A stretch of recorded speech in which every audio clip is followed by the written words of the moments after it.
Let us pray.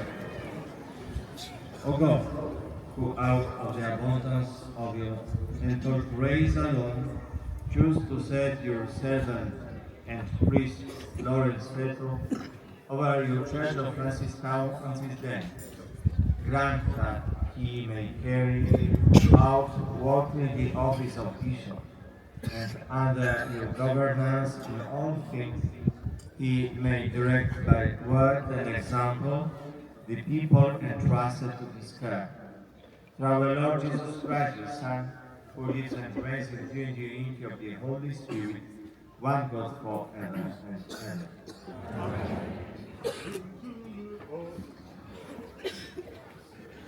Enseña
Amen.